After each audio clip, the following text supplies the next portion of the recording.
Hey guys, David here, and I've been asked a lot about my chair and whether I still use the IKEA Marcus.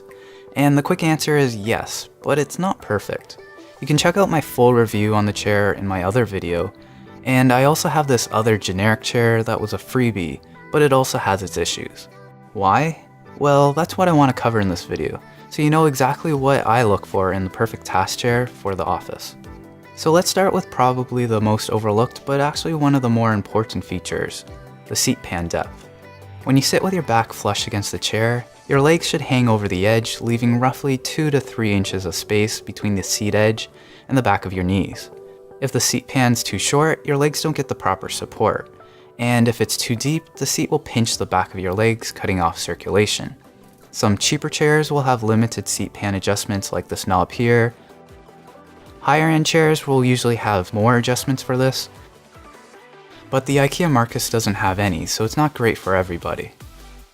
Next, let's look at seat height, and this is pretty standard on most chairs, from cheap to expensive. You'll want to set your chair low enough so that your feet are firmly supported by the floor, and also so that your arms are high enough so your forearms are roughly parallel or slightly downwards with the table, while keeping your elbows close to your body. This does sometimes mean that you'll need a footrest if your table's too high, or an adjustable desk like my IKEA Vacant, so I can adjust it down to proper levels. Armrests are another thing I find pretty important, especially if you're sitting for long periods of time. While not necessary for everyone, at least for me, I like to lean on something once in a while to take the weight off my back. The armrests on the IKEA Marcus don't move and are a little too low for me to lean on sometimes. Most other office chairs, like my generic one, at least have height adjustable armrests, but I still have a problem with these. I like to bring my chair really far forward so my forearms are over the table and I can keep my elbows close to my body so I'm not reaching or hunching over. The issue with typical armrests is even at the lowest setting, they can get in the way when I try to tuck my chair in. High-end chairs will sometimes have more adjustments, so you can move them back or to the side so you can avoid this problem. Or if you don't need them, you can usually remove the armrest entirely, like I did for both my IKEA Marcus and generic chair. Everything else I look for in a chair is pretty standard.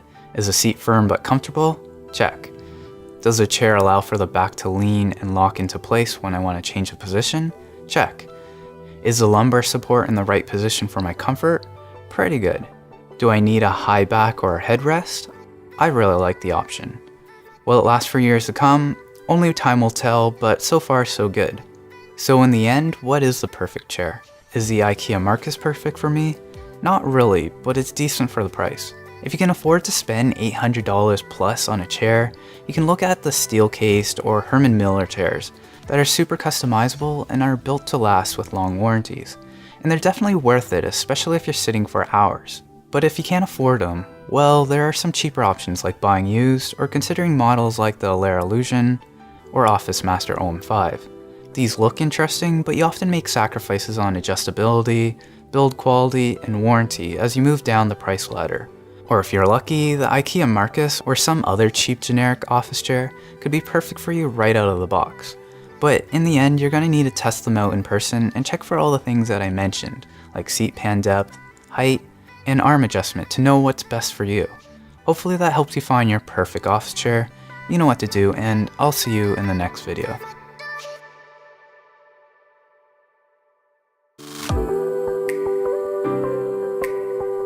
Hey guys, David here, and I've been asked a lot about my chair and whether I still use the IKEA Marcus. And the quick answer is yes, but it's not perfect. You can check out my full review on the chair in my other video, and I also have this other generic chair that was a freebie, but it also has its issues. Why? Well, that's what I want to cover.